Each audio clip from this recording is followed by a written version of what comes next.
Muito boa tarde, Shalom, grande prazer estar em sintonia com você aqui na Musical FM 105.7, diretamente aqui da IBNU, o programa de daqui, mais da palavra de Deus para você. Nós queremos cumprimentar a todos e pedindo para você ficar sintonizado com a gente, multiplique você que está nas redes sociais. Hoje a nossa mensagem, a nossa programação vai ser muito especial e eu quero aqui agora já cumprimentar os nossos queridos que estão aqui. Boa tarde, Suzy. Boa tarde a todos, sejam muito bem-vindos ao Espaço de Daqui, espaço da IBNU, Igreja Batista Nações Unidas. Boa tarde, Jonatas. Muito boa tarde, Sayão, Suzy, meus queridos ouvintes. Eu espero que você tenha saído com seu bote de casa, porque São Paulo chove e chove muito hoje. Muito então, mesmo. Chuva de bênçãos. Pois é. Olha, eu tô achando que talvez a mensagem de hoje vai ser sobre o dilúvio, mas vai ter um dilúvio de perguntas depois, então você fique sintonizado com a gente, porque o assunto não vai ser esse. Nós vamos refletir hoje sobre qual é o lugar mais sagrado, qual é o templo onde nós devemos estar. Você quer nos acompanhar e as suas dúvidas tirar? É só sintonizar, porque tudo a gente vai explicar. Então fique sintonizado com a gente. Agora vamos ter uma música que você pode ver e ouvir, sintonizados com a gente. Daqui a pouco vem a reflexão da palavra. Com o esplendor de um rei, em majestade e luz, faz a terra se alegrar. Faz a terra se alegrar.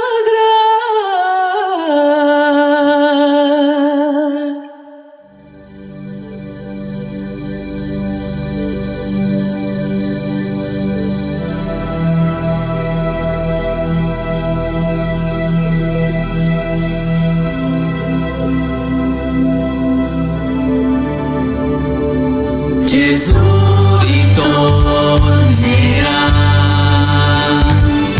la morte fuggirà, il buio tremerà, il buio tremerà.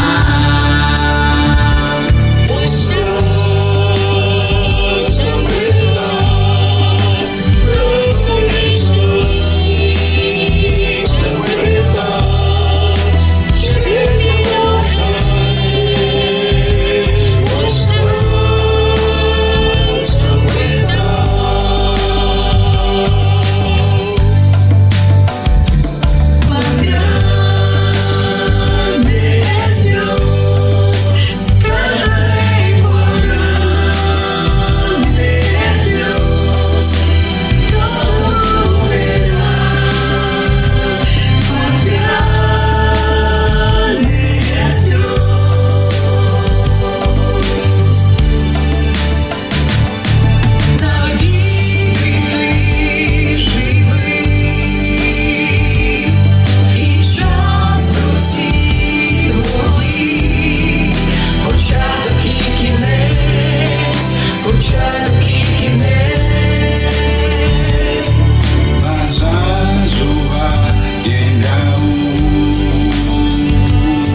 Muito bem, meus queridos ouvintes, chegou a hora quando nós podemos refletir um pouco sobre a palavra de Deus, e a gente sabe, né? De fato, essa é uma pergunta que todo mundo tem, né? Onde é que fica realmente o lugar mais sagrado deste mundo? Eu acho interessante porque eu tenho viajado por 63 países e tenho visto pessoas visitarem os mais diferentes santuários com uma reverência, com uma atitude assim, de fato estando diante de um espaço sagrado. Para a gente pensar sobre isso, é interessante, né? Eu começaria lembrando daquilo que acontece na Bíblia, quando a gente lê o livro de Êxodo, que diz que Deus vai tirar o povo de Israel do Egito e vai levar esse povo pelo deserto, e Deus vai fazer uma aliança com esse povo, e o centro dessa aliança, desse acordo, aparece em Êxodo capítulo 20, lá no famoso caso da entrega da lei dos 10 mandamentos. E quando Deus faz essa aliança, ele diz para o povo, vamos assim, construir o primeiro lugar sagrado. E é interessante que esse primeiro lugar sagrado é um lugar, digamos assim, móvel. Deus manda o povo construir o tabernáculo. As ordens aparecem no livro de Êxodo a partir do capítulo de número 25.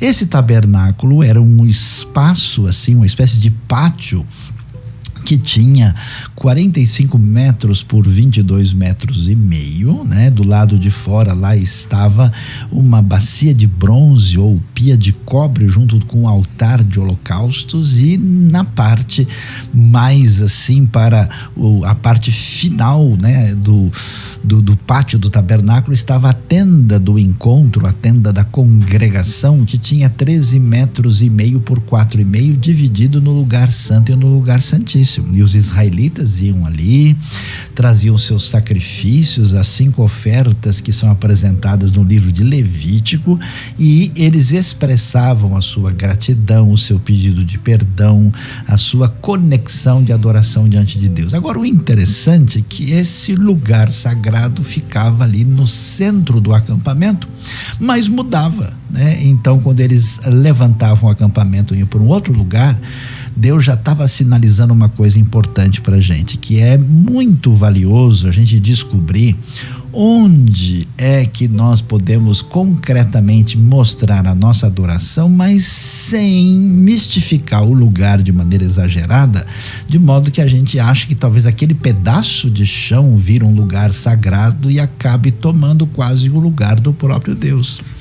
E o tempo passa, os israelitas vão atravessando o deserto, vão chegar lá na terra de Midian e vão passar para a região da terra de Edom, de Moabe, até entrarem na terra de Israel, e eles vão passar um tempo, né? Primeiro numa localidade chamada Givon, depois num lugar que é chamado Shiló ou Siló, e eles fazem ali, vamos assim dizer, um tabernáculo estabelecido naquele lugar, até que somente depois Deus vai ordenar a Salomão, na verdade, aquilo que tinha sido um pedido de Davi, a construir uma casa para Deus. Mas é interessante que ao mesmo tempo que essa casa vai ser construída, o famoso templo de Jerusalém, aliás, as pessoas pensam que esse templo era enorme, era gigantesco. Na verdade era um templo pequeno. A sua base de construção era de 9 metros por 27 apenas, né? Porque as dimensões israelitas eram muito limitadas quando a gente compara com qualquer outra construção que a gente conhece assim da antiga história da civilização. E esse espaço era um espaço que foi feito em Jerusalém, Jerusalém, no lugar que, segundo Crônicas, capítulo 3, verso 1, vai nos informar que é o mesmo lugar do Monte Moriá. Então veja só, né? O lugar que foi reconhecido como o nome de Monte Sião é o mesmo Monte Moriá, é o lugar onde Isaac é levado para ser apresentado diante de Deus e onde, vamos dizer, Abraão o sacrificou no seu coração, entregou ao Senhor, mas não fez nenhum sacrifício humano contra as práticas daquele mundo antigo. E esse lugar ali vai ser também o lugar onde vai estar a eira de Araúna, um jebuseu de quem Davi vai comprar o terreno, e depois, mais tarde, Salomão edificará o templo do Senhor, e isso acontece no ano 966 a.C., conforme o relato que nós encontramos lá no primeiro livro de Reis, capítulo 6, verso 1. E muito interessante, e esse templo passa a ser, vamos assim dizer, a casa do Senhor.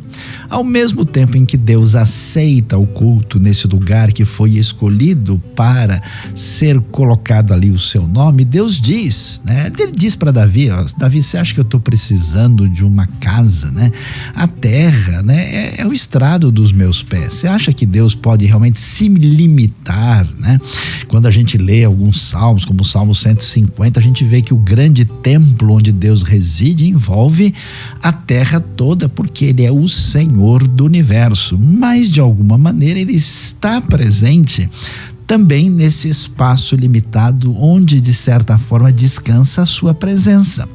E é interessante que os israelitas se apegaram de tal forma a esse templo que eles pensaram o seguinte: olha, esse templo é a garantia que agora não vai dar ruim para nós nunca mais, está tudo certo, o templo de Deus está aqui, né? O CEP de Deus é aqui em Jerusalém, por isso a cidade nunca vai sofrer. E eles passaram a acreditar nisso muito mais, porque na época do rei Ezequias a cidade foi defendida por Deus e não caiu na mão dos assírios. Mas finalmente chegou o dia em que as coisas mudaram. Os babilônios destroem o templo na época do rei Nabucodonosor, e por volta do final de julho, começo de agosto do ano 586 a.C., de uma maneira absolutamente impensável, o templo é destruído e o povo é levado como prisioneiro cativo na Babilônia. Eles voltam depois, na época do profeta Ageu, do profeta Zacarias, na época quando nós temos os relatos que envolvem gente como Esdras, como Zorobabel, e entre os anos 520 e 516 eles reconstroem esse templo, muito mais simples, sem todo o luxo da época salomônica, e esse templo vai ser um lugar de adoração, onde você vai ver a ambientação, inclusive da elaboração final dos salmos que você lê, como por exemplo os salmos que aparecem depois do número 120 do nosso querido Saltério, e isso se define até que esse templo depois é profanado pelos gregos na época dos Macabeus, e eles resistem, e aí vai chegar na época do Novo Testamento, o famoso Herodes o Grande vai fazer uma grande reforma enorme, e essa reforma gigantesca vai trazer um templo luxuoso, impressionante, como nunca existiu, e que foi consagrado como chamado segundo templo, o grande lugar da presença de Deus. E de novo, ninguém podia imaginar. Jesus tinha avisado, chorando por Jerusalém, que não ficaria pedra sobre pedra.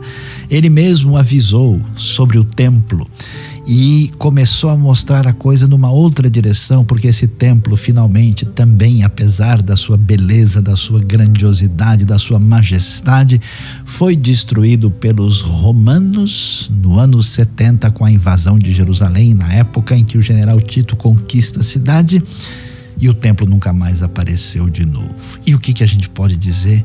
A partir daí, vários lugares do mundo, na história do monoteísmo, que tem origem na Bíblia, começaram a concorrer para ter o seu espaço mais sagrado.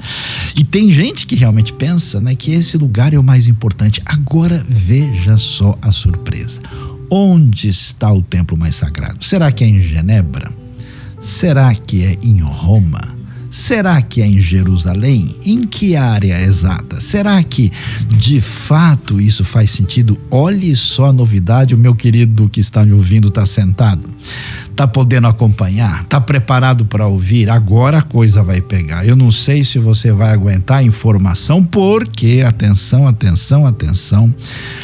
Primeira carta de Pedro, capítulo 2, vai dizer pra gente o seguinte: à medida que vocês se aproximam dele, a pedra viva, rejeitada pelos homens, mas escolhida por Deus e preciosa para ele, vocês também estão sendo utilizados como pedras vivas na edificação de uma casa espiritual para serem sacerdócio santo, oferecendo sacrifícios espirituais aceitáveis a Deus por meio de Jesus Cristo. Uau! O que é que o nosso querido apóstolo Pedro está dizendo? Pessoal, eu vou contar uma nova história para vocês que já tinha ligação com o que Jesus tinha dito. Jesus chegou a fazer uma referência ao seu corpo como sendo o templo, quando falava com os seus discípulos e os seus opositores. E agora o conceito que a Bíblia nos apresenta é o seguinte: olha, Deus habita no nosso meio, e ainda que a gente construa uma casa dedicada a Ele, Ele não está restrito a ela. E o que Deus deseja mesmo? Deus deseja habitar na sua vida. Por isso, essa comunidade do povo de Deus, essa beleza que é a igreja de nosso Senhor Jesus Cristo, ela é chamada de quê? De uma casa espiritual, de um edifício do qual fazem parte exatamente as chamadas pedras vivas, e nós somos chamados aí a fazer parte desse negócio que é chamado de sacrifícios espirituais que são apresentados a Deus. Muito bem, então o Zé da Água é o nosso missionário, nosso parceiro que está anunciando o evangelho, implantando a palavra divina lá e também fazendo diferença na vida dessas pessoas. Isso é mais o que? É norte do Piauí, é sul, em que área mais ou menos? Ixi, eu sou ruim de geografia. Você que deu aula de geografia, onde que é isso mesmo? Na parte sul do Piauí, ali próximo da fronteira, da tríplice fronteira estatal. Opa. Tríplice fronteira Gostou? estatal, dá para traduzir para o português? Piauí, Pernambuco e Bahia, fica próximo daquela região. É bem pertinho de Pernambuco, né? Inclusive a gente vai pelo aeroporto ali de Pernambuco, que é mais fácil, né? É, exatamente. Então a gente quer deixar um recado para você que acompanha a IBNU. A IBNU é uma comunidade que investe para fazer diferença, sendo sal da terra e luz do mundo. E por isso nós temos vários projetos que envolvem a realidade, como você ouviu, a gente já falou aqui sobre Moçambique, já falamos aqui sobre leste europeu e Ásia Central. A gente agora está falando sobre o Piauí. Se você quiser ser um canal de bênção para de alguma maneira ajudar esses projetos, entre em contato com a gente, envie sua oferta, ore por esses projetos e seja parceiro da IBNU. Agora, eu já ouvi, Jonatas, uma história de que o pessoal fala assim: olha, sabe de uma coisa, a gente vai ajudar lá no fim do mundo, mas aqui do lado de casa a gente não faz nada. Aí o pessoal só pode ser missionário à distância, é o chamado pela internet, né?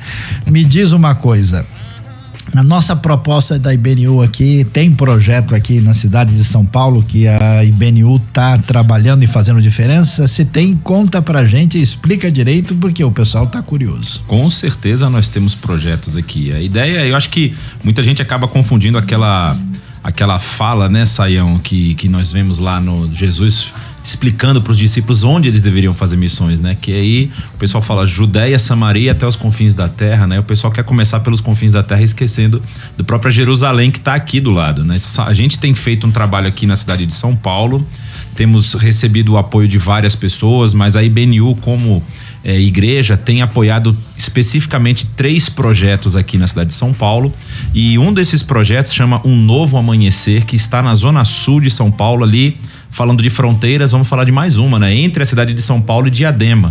Ali, quem desce pela Avenida CUPC em direção a Diadema, mais pro final da Avenida CUPC está lá o projeto Um Novo Amanhecer. Se você tiver interesse em conhecer, fale com a gente, que a gente vai te explicar direitinho como é que você pode chegar lá, como é que você pode apoiar o projeto. E esse é um projeto muito interessante porque ele tem trabalhado nas comunidades pobres e carentes de São Paulo. Tem sido, assim, uma bênção para aquelas comunidades, assim como o projeto com futebol, com os adolescentes da região. Vocês sabem que as regiões de São Paulo que são mais pobres, mais carentes, têm um problema de drogadição muito grande, de tráfico e de muita coisa. E esse projeto tem ajudado muitos desses jovens a ficar fora desse caminho, a terem atividades durante o dia, a poderem se envolver com outros. Por exemplo, eles têm cursos de inglês. Tem a última vez que ele mandou umas fotos lá do projeto, estava tendo um curso de karatê. E tudo isso é feito a custo zero para a comunidade, né? Os alunos lá não pagam nada. Eles são sustentados por ofertas que vêm e abençoam aquelas famílias, né? Nós tivemos nós falamos nos últimos duas semanas atrás sobre o projeto da entrega de alimentos. Eles também receberam alimentos, distribuíram na comunidade. Tem gente que, assim, recebe o alimento chorando porque não tinha o que comer em casa, né? Então é um projeto muito sério. A IBNU tem apoiado esse projeto. O líder lá, o Josué, tem sido uma bênção naquela comunidade e nós queremos continuar ajudando. Então convidamos você que nos ouve, se tiver interesse em ir lá visitar, se tiver interesse em apoiar de alguma forma, entre em contato com a gente, que a gente vai fazer não só o seu apoio presencial, mas o seu recurso também chegar até lá. Exatamente. Inclusive, eu queria só falar mais uma coisa. Semana passada houve 15 batismos. Olha aí. Né? Ali no sertão do Piauí. E eu lembro que há pouco tempo atrás nós tivemos também ali batismos do pessoal do Josué. Tem um projeto do Josué, inclusive foram feitos junto com batismos da IBNU. Teve pessoas do projeto lá do Josué sendo batizadas também. É um projeto muito sério, a IBNU tem apoiado e pretendemos continuar apoiando por um bom tempo, né? Vamos participar, né? E continue participando. Muito bem, nós queremos que você fique sintonizado com a gente, ore e participe dos nossos projetos. Muito obrigado, Suzy, obrigado, Jonatas. É bom a IBNU fazendo diferença no Piauí, conforme disse a Suzy Lee, e também fazendo diferença no Novo Amanhecer, conforme o Jonatas acabou de dizer. E estamos aí nessa sintonia. Atenção, as nossas redes já voltaram, então você pode sintonizar aí um problema técnico que já foi contornado. E atenção, prepare aí as suas perguntas, porque nós vamos hoje ter coisas especiais. Aliás, o Suzy vai dizer pra gente aqui, Suzy, quais são os prêmios aqui que a gente vai ter hoje. Diga lá, explique pra nós. Muito especial, olha, que todo mundo tem perguntado aí, é o fim do mundo, Saião, né? O que é esse negócio do mal? Como é que a gente acaba com isso, né? Então a gente vai falar sobre, temos também aqui, quem quer conhecer um pouquinho mais sobre a Bíblia, sobre a tradução da Bíblia, tem uma nota muito especial, um livro muito especial que fala aqui como é traduzido, como é o processo, o que foi usado para fazer isso na NVI, é muito legal. E também tenho aqui uma Bíblia devocional do presente diário. Atenção, você tem aí o nosso número de contato, o nosso WhatsApp. Você vai se inscrever em uma das nossas redes sociais. Pode ser o canal do YouTube, pode ser o que, Suzy? O Facebook ou o Instagram da IBNU. Só que você tem que mandar uma foto de você se inscrevendo, né? Fazendo isso, faz um print na hora de se inscrever e manda para o telefone 97152 5962. Peraí, 011, né? 971525962. IBNUs Brasil no YouTube, IBNU São Paulo no Instagram e IBNU SP no Facebook. Então você pode encaminhar e nós vamos aí, dentre aqueles que chegarem aqui, nós vamos fazer uma seleção aleatória, né? O nome mais bonito para a palavra sorteio. E vamos encaminhar e a gente vai anunciar quem foi que foi o vencedor para receber ou o Problema do Mal do Antigo Testamento, ou o NVI, a Bíblia do século 21, ou a Bíblia Devocional em Presente Diário. Você certamente será bem aí abençoado e contemplado nesse momento especial aqui do nosso Didaquê, palavra de Deus para você. Agora, vamos lá, Suzy e Jonatas, será que nós temos perguntas? Vamos fazer um pequeno intervalozinho aí, já temos um pequeno momento, não temos, ou temos, só fazendo uma interrompida aqui para você ficar sintonizado, meio minuto e meio, a gente volta já com as perguntas que já estão aqui pegando fogo, só para olhar para a cara do Jonatas aqui e ver a Suzy rindo, ver que o negócio tá animado. Fique sintonizado com a IBNU. Conheça mais da IBNU através das nossas mídias sociais. Siga no Instagram, @IBNU São Paulo. Curta no Facebook, IBNU SP. Siga nosso canal no YouTube, IBNU S Brasil. Você precisa conhecer a Igreja Batista Nações Unidas IBNU. Uma comunidade saudável para uma cidade melhor. Para um mundo melhor.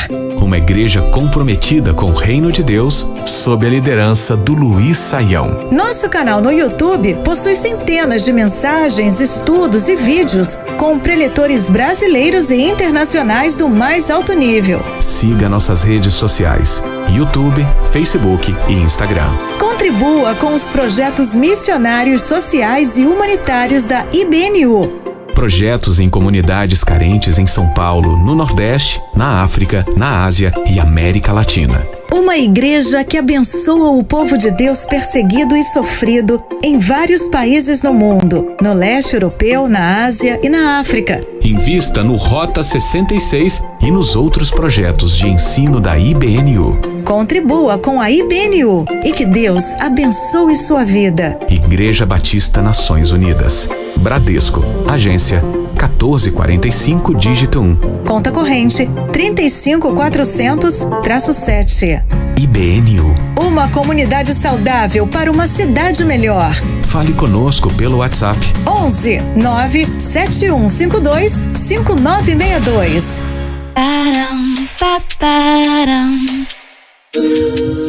Muito bem, estamos de volta e, aliás, agora vamos ter o nosso momento de pergunta, mas eu peço que você esteja em oração, porque no próximo sábado a IBNU, em parceria com a Igreja Cristã Washington aqui em São Paulo, vai distribuir alimento para comunidades carentes necessitadas. Da nossa parte serão 1.200 quilos de especialmente vegetais para abençoar quem não tem nada. E por que isso? Porque Jesus agia com compaixão e misericórdia e nós estamos na mesma sintonia mostrando esse amor de Deus. Então ore por esse projeto para fazer diferença. Mas vamos lá, Suzy ou Jonatas, vamos ver agora, tem pergunta, não tem pergunta? Temos pergunta, chegou uma pergunta muito interessante que eu não sei se vale a pena você responder ela 100% hoje, já que 80. Vem programas aí pela frente que vão explicar melhor, né? Ei, vamos lá. Mas o Vitor Antunes, ele pergunta a respeito do texto que está lá em Mateus capítulo 18, verso 18, que diz que o que ligardes na terra terá sido ligado no céu e o que desligardes na terra terá sido desligado no céu. O que isso quer dizer, Saião? Vamos ver se o Vitor tá ligado aqui com a gente, né? Porque agora algumas das nossas redes teriam sido desligadas, mas a gente conseguiu ligar de novo. Então, olha lá, Jonatas, realmente você tem razão, eu vou falar, mas domingo que vem, às 10 da manhã, através da nossa celebração online, o nosso culto online, nós vamos ter uma pregação específica e detalhada exatamente sobre esse texto. Mas a gente pode dizer o seguinte, que esse texto de fato está falando da importância da comunidade da fé, não da autoridade de um indivíduo isolado, e para mostrar que o nosso relacionamento entre as pessoas, porque o assunto, né, do texto como um todo envolve muito a questão do perdão, que aquilo que a gente faz aqui tem conexão com aquilo que acontece diante de Deus. Então, o que acontece? Se eu vou romper com a comunidade da fé, achando que eu rompi com um grupo de pessoas ali e não tem nenhuma repercussão lá, não é assim. E aliás, às vezes, Jonatas, o texto é mal traduzido do grego, né, Suzy? Acontece que às vezes tem algumas versões que diz o que ligares será ligado, mas não é será ligado, é terá sido ligado. Quer dizer que aquilo que já é uma realidade na presença de Deus se concretiza especificamente aqui. Isso quer dizer que a vida na comunidade na fé e a responsabilidade na minha conexão com a igreja, ela é total. Não pode se imaginar porque a igreja tem uma realidade terrena que não tem nenhuma repercussão lá em cima, porque tem sim. Como um tempo verbal faz diferença, total, né? Total diferença. Presta atenção, é muito importante. Aqui é pouquinho essa questão. Jesus veio em natureza pré-lapso ou pós-lapso? Eita! Como é que é pré-lapso ou pós-lapso? Talvez está falando do lapsarianismo. O lapsarianismo, né? Eu não sei exatamente o que ele está querendo, assim, dizer com isso, o que ele está querendo apresentar em termos de natureza, porque se usa muito essa expressão para falar da questão da pecaminosidade humana, né? O que a gente pode dizer sobre isso é que Jesus vem numa situação de total pureza, sem nenhum pecado, né? Jesus não tem nenhuma natureza corrompida, não está sujeito a nada disso, apesar de que é importante ressaltar, né? Porque essas categorias, elas são criadas depois pela nossa tradição histórico-teológica, né? O texto bíblico não entra exatamente nisso, então fica meio assim um achismo da parte das pessoas que tentam colocar o ponteiro muito específico, né? O ponteiro do segundo no relógio que não tem essa marcação, né?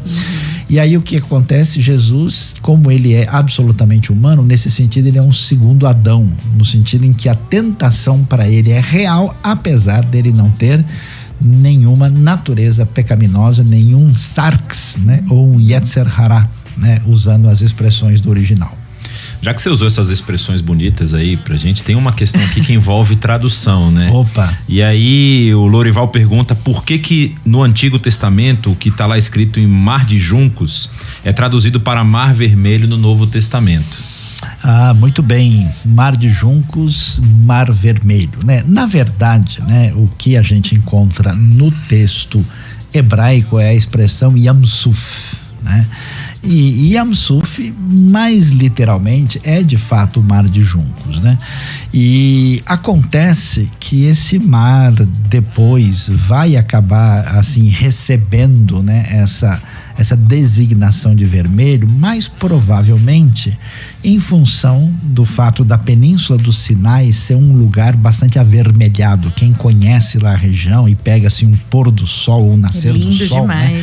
Aquilo bate ali, então às vezes até reflete na água e acabou assim, né, recebendo esse nome. E é importante ver que esse mar também tem dois braços, né? Um braço que fica no lado oriental, o outro no lado ocidental. Hoje, por exemplo, uma parte do Mar Vermelho está entre Egito e Arábia Saudita, pegando um pedacinho de Israel e Jordânia. Do outro lado, ali dentro do próprio Egito, né, entre a Península do Sinai e o continente africano, né? E acho que o que reforçou também isso, né, Jonatas, é porque muito do que a gente tem na nossa língua tem influência do que veio do inglês, né? No inglês você tem o reeds and red, né? Pode ter sido uma corruptela aí da tradução, red sea, né? E sea of reeds, né? Então reed é junco e red é vermelho, e aí a coisa acabou aí misturando um pouquinho e tem um impacto aí, porque boa parte da literatura foi traduzida do contexto anglo-saxão.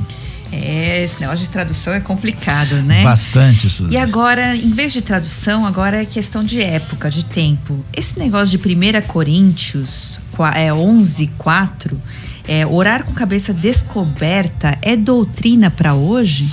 Opa, cabeça descoberta ou cabeça não coberta, né? Como é que fica o negócio do véu, né? Vamos tentar entender aqui o seguinte, né? Quando a gente estuda e interpreta a Bíblia, nós precisamos, primeira coisa, entender quem está falando com quem, em que situação. A gente chama isso de entender o contexto, né? Então, o que acontece? Paulo está explicando para a igreja dos Coríntios uma situação de como é que eles deveriam se comportar no contexto do culto público, né? E ali em Corinto, né? Eu sei que vocês dois já visitaram Corinto, sabe muito bem, né? A Corinto, lá tinha um templo de Afrodite, tinha um comportamento pagão, as mulheres inclusive ali raspavam a cabeça e tinha todo um cenário, né? E que acabou se problematizando na experiência do culto dos primeiros cristãos da cidade.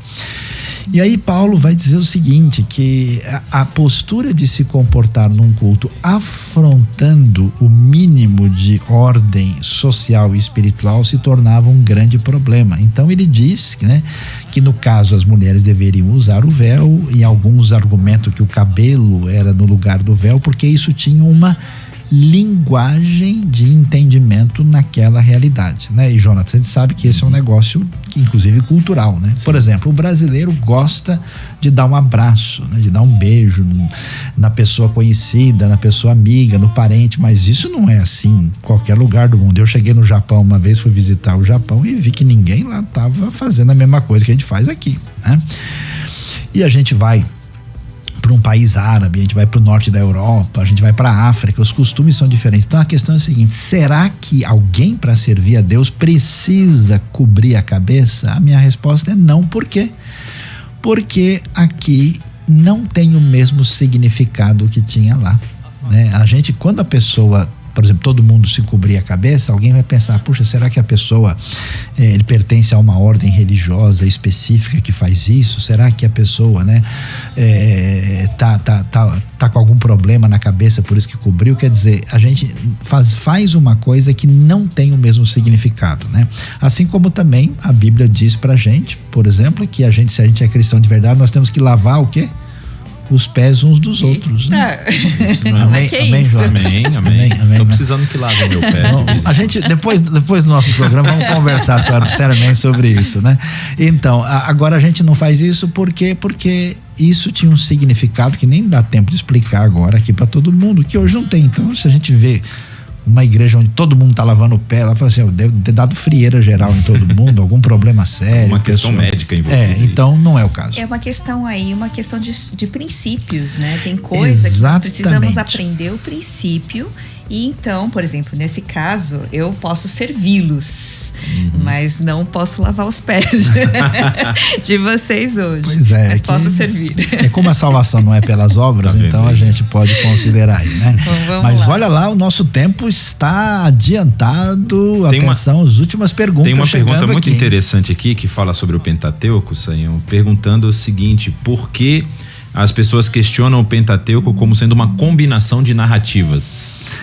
Muito boa pergunta, excelente. Olha, de fato, o Pentateuco é um conjunto de livros extraordinários com 189 capítulos e que apresenta, digamos assim, quando você estuda no detalhe, você percebe que existe de fato uma certa diferença de um texto para o outro no ponto de vista literário, do ponto de vista linguístico, né? Aí o que acontece, Jonas? Umas pessoas vendo isso falam, olha, já que o Pentateuco parece que tem umas partes diferentes, é provável que ele tenha tido uma origem muito diversificada. Mas isso bate de frente com a ideia que fica claro na tradição, não só judaica como cristã e até no Novo Testamento, que o Pentateuco está ligado com Moisés. E de fato, né? Então o que a gente entende? Que o Pentateuco de fato tem origem em Moisés, mas no tempo antigo, para escrever, para que isso fosse, né, acontecesse tudo do jeito que aconteceu posteriormente, era muito mais complicado. Então uma parte dessas coisas foi preservado através de tradições orais, através de possíveis materiais escritos, e isso só foi compilado e organizado depois. A gente nem consegue saber com tanta certeza quando é que isso foi. A gente descobre isso, por exemplo, quando lê Gênesis 14:14, né, que diz que, por exemplo, Abraão, né, vai perseguir os inimigos até chegar num lugar chamado Dan. E Dan é um espaço da terra que só recebe esse nome depois. Quando a gente entende isso, a gente de fato vai descobrir que o Pentateuco tem uma unidade de mensagem, ele tem uma origem mosaica, mas ele tem um desfecho literário posterior. Você não compromete nem a sua mensagem, nem a sua unidade, e também não fecha os olhos para as dificuldades literárias e teológicas que aparecem aí.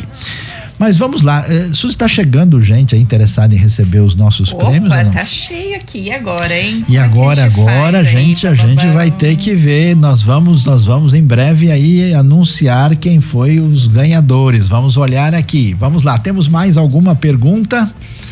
Temos, tem uma pergunta aqui que eu acho que é interessante, né? Um pai, que ele tá com pai, irmão? Pai. O pai. Que ele tá um pouco confuso porque ele tem filhos e aí dizem que os filhos podem tomar a ceia, né? Só que eles não são batizados. Como é que faz? Eles tomam a ceia, não tomam, Saião? Olha, as diversas comunidades cristãs, elas têm às vezes um ponto de vista um pouco diferente sobre a ceia, né? A maior parte das comunidades entende que a ceia, ela é uma cerimônia, né? É uma cerimônia memorial. Alguns grupos vão entendê-la como um sacramento e que deve ser um sinal da nossa continuidade na caminhada na fé. Então, assim, se a criança é muito pequena e ela não entendeu, ceia propriamente dita, não é recomendável que ela participe, porque ela não está entendendo o que está acontecendo, né? Agora, isso não impede que a igreja tenha um encontro onde as pessoas possam ter, assim, né, uma refeição comunitária, uma refeição agápica, né, que celebre ali a comunhão, mas a ceia, ela tem um significado específico, e nesse caso uma criança não batizada, né, ela não deve participar, porque nós não vemos nenhuma evidência disso no Novo Testamento.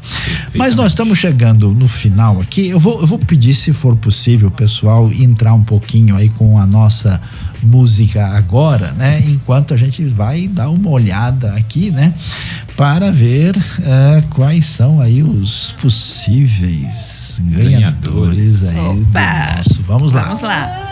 Esplendor de um rei em majestade e luz, faz a terra se alegrar, faz a terra se alegrar.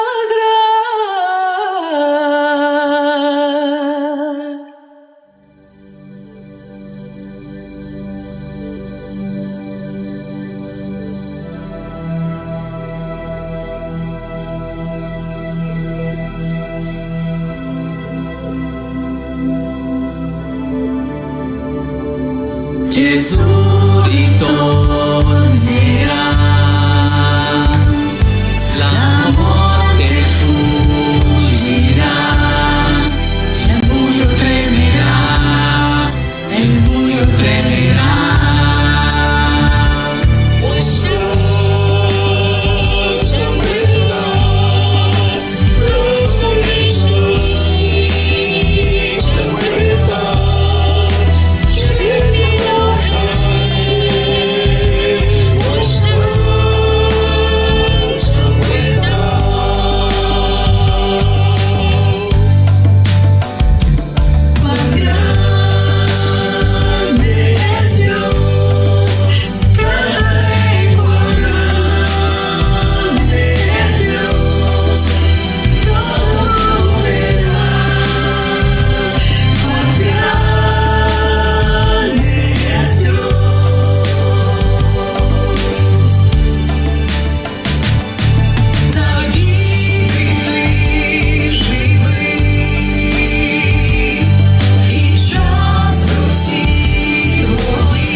Passo de Daqui, palavra de Deus para você. Você fique sintonizado na IBNU, siga as nossas redes sociais, inscreva-se no nosso canal, divulgue a nossa mensagem, seja parceiro, envie a sua oferta, ajude a prosseguir com o nosso programa de Daqui, abençoando a sua vida. E atenção que os prêmios estão chegando. E aí, vamos lá, Suzy, segura para mim aí agora a Bíblia devocional que vai aí ser enviada. Atenção, o ganhador é o Augusto Carlos. Augusto Carlos, você deve enviar aí o seu endereço para que a IBNU encaminhe para você. Augusto Carlos é o primeiro vencedor. Agora vamos para o problema do mal do Antigo Testamento. Olha, o problema do mal. Opa. Olha lá, infelizmente eu vou ter que desejar o mal para você agora. Alisson Carvalho vai receber o mal na sua casa, quer dizer, vai receber o livro, o problema do mal na sua casa, no Antigo Testamento. E por favor também, o Alisson, faça o favor de mandar o seu endereço completo com CEP, o Augusto Carlos, o Alisson. E agora nós vamos ter, olha, o pessoal aqui, eles me convenceram, eu ia dar só 2 livros, eu tenho que arrumar mais um. Então nós, em vez de 4 prêmios, vamos dar 5 prêmios e os ganhadores são: primeiro, Maressa Simões vai receber um exemplar do NVI, a Bíblia do século 21, entendendo como funciona tradução bíblica. E depois, na sequência, temos também a ganhadora, que é a Bárbara Flauzino. Bárbara Flauzino também foi vencedora. E agora, já que nós falamos sobre o problema do mal, que mal há em premiar a cidade de Mauá? O Joaquim Marques, da cidade de Mauá, é o vencedor e recebe também. Muito obrigado, Deus abençoe, boa tarde para todos e fique com a IBNU.